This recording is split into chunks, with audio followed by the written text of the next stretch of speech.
15 teams and 24 matches later, we have reached the final of the 2022 Electric Ireland Sigerson Cup. Battling it out for this year's win will be University of Limerick and NUI Galway. And joining me to look forward to the match are UL Games Development Officer Ronan Keane and journalist John Keogh. Ronan, I'm going to come to you first because it's been a bit of an up and down couple of years for the UL Sigerson team. You know, knocked out in the first round, unfortunately, in 2020, only to have the next year's competition cancelled. And now here you are in a Sigerson Cup final. Yeah, it's been a tough couple of years, I guess. What you want to do when you have a bad result in any competition is bounce back and respond. And 2021 was supposed to be the year where we try and do that. So we had a disappointing result in Sligo. They were in 2020. There was a better team, and it was a straight knockout in Sigerson that year. So it left us a long time to wait for a chance at redemption. So I think the team have done that this year, whatever happens on tomorrow evening. Yeah, and you know, UL wouldn't naturally be seen as a traditional Sigerson team. You know, you have huge characters in the Fitzgibbon and the O'Connor Cup and the Ashburn, but now the spotlight is rightfully on this Sigerson Cup team reaching a first final in 25 years. Yeah, I guess when you think of UL and UL's tradition in Gaelic games, hurling would be the first thing that springs to mind. But there has been consistent inroads been made in football for the last decade, and UL have shown a pedigree in Sigerson in the past. I know Brian Carson's teams have gotten to semi-finals in the past, so we have been knocking on the door. Silverware is one thing we just haven't got in football over the last number of years. We've gotten to numerous finals and semi-finals. So Wednesday is a fantastic chance to get the ultimate prize in college football.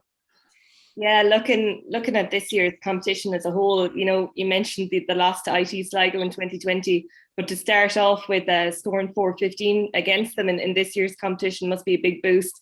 And then going on to play, you know, Letterkenny and Queens, it was just building constantly throughout the season for you.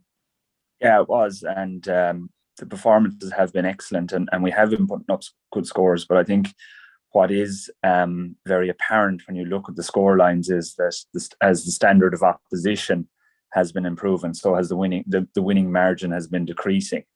So I expect it to be no different tomorrow evening. I expect it to be a very close game. And UIG are obviously have a great pedigree for the competition. They were in the league final. Similar enough to ourselves, their manager has been in place for a number of years. So they'll really know what they're about. So it should be a fantastic game. Yeah, John, Ronan mentioned there that the margins are getting finer. Only 3 points, I think, in the difference between themselves and DCU, and was also the case between NUIG and MTU Kerry. It was a very close game. NUIG have had an up and down season themselves, you know, losing Sean Mulkern in the first round, bouncing back then, only to lose Tommy Conroy in the quarterfinals. So how was their semi-final, first of all? Yeah, those two players you mentioned, Marissa, are obviously huge losses to any team, but you know, they managed to pull off a great victory against MTU Kerry, albeit in circumstances where they went ahead a couple of times, were brought back, but showed great character to even get through that challenge and an extra time performance, going 3 points up again and finally holding on to that lead.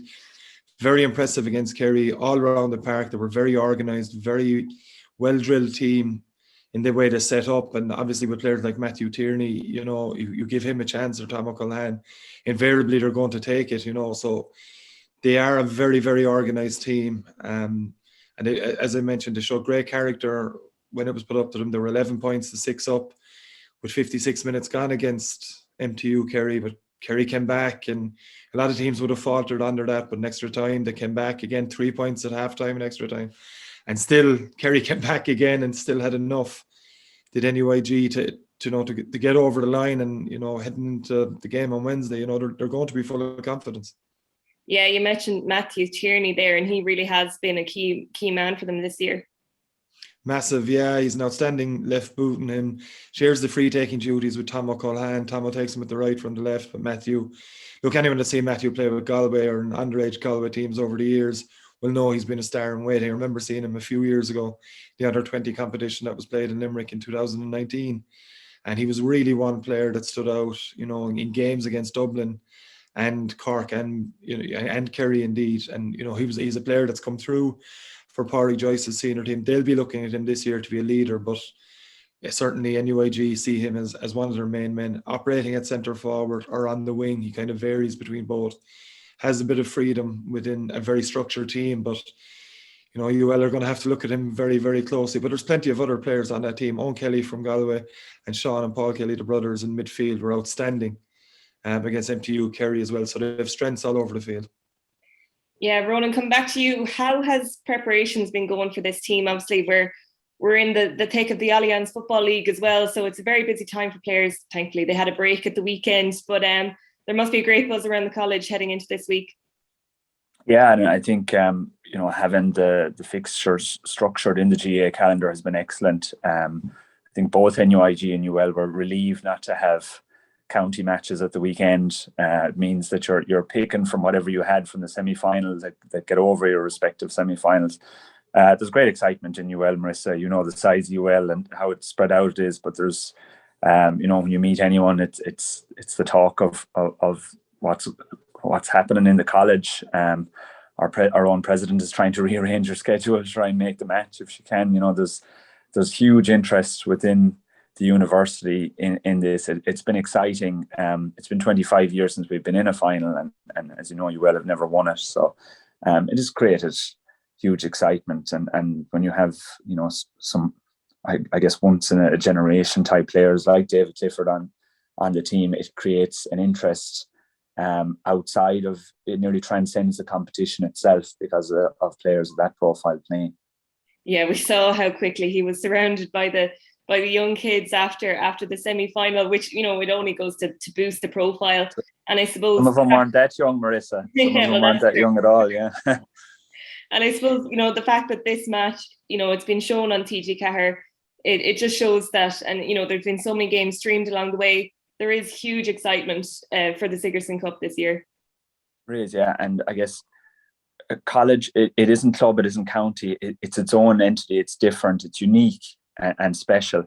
And the concern was always going to be after COVID, how would it bounce back? Would it be okay? And I think that's a resounding yes. The coverage has been excellent. There's been huge attendances at our even league games this year. There's huge interest in the competition. And there'll be a huge crowd in Carlow for Wednesday evening. And of course, we should also mention that it is a very busy week for you this week in Carlow, because you have the Fitzgibbon semi-final against IT Carlow in IT Carlow this week. So a very busy week for you, well. Yeah, it is. And we have one dual player as well. So Conor Flaherty, who'll be in goal for the Sigerson on the Wednesday and contesting for a place in the Fitzgibbon on Thursday. So it's great for the college. There's great excitement. I guess the moment the Sigerson ends, you know, there'll be hopefully great celebrations as well, but immediately again you'll be looking to the next game, which is the Fitzgibbon semi-final, and you know, a great prize there at stake, a place in the final on Saturday afternoon against GMIT or NUIG.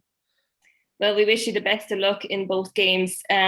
Sigerson Cup final promises to be a massive occasion. It is on Wednesday, February 16th at 7:30 in IT Carlow. And you can watch that game live on TG Cahir or indeed TG Cahir Player. My thanks to Ronan and to John for joining me today. And to keep up with all of your news from the Sigerson Cup and indeed the Fitzgibbon Cup, keep on following the Pundit Arena social media channels, as well as the Electric Ireland channels, of course, and follow the hashtag First Class Rivals.